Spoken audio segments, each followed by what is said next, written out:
You guys want to know what my favorite Jim Carrey movie is? The Mask.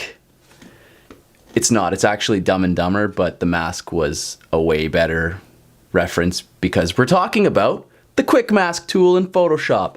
Workflow Wednesday.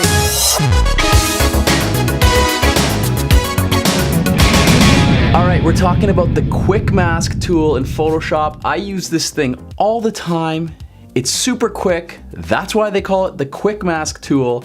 And it's very easy to use. Let's jump into Photoshop.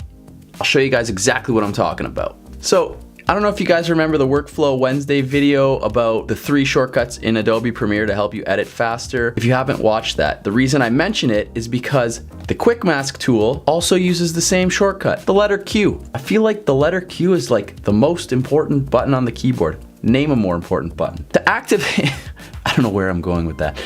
To activate the Quick Mask button, all you do is press the letter Q. You're gonna notice on your right side, your layer turns red. Now, before you start using it, you'll see the Quick Mask. If you double click it, you'll get this pop-up that says color indicates masked areas or selected areas, and then it has the color and opacity. Leave the opacity around 50% so you can see what you're selecting, but you can still see that you have it selected.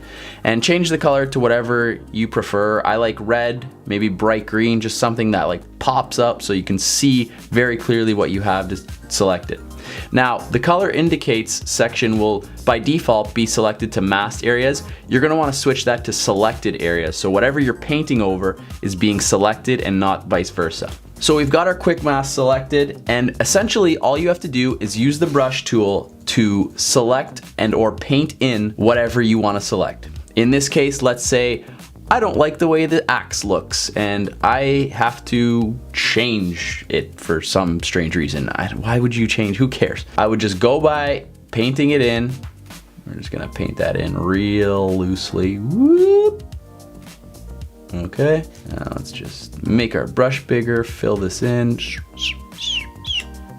So we very loosely painted in the axe. There are several other ways to do selections, like you could go with the pen tool and wrap around the whole axe, but sometimes it's just very time consuming and you don't need to be super precise with it.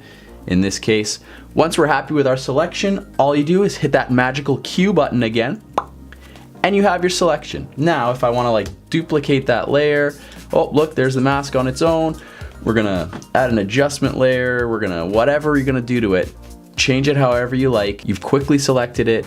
It's that simple. And I'm telling you, that thing is gonna save you a ton of time when it comes to editing certain parts of a landscape. If you do portraits, you can, mask off and select areas of skin to change the tones or smooth them out.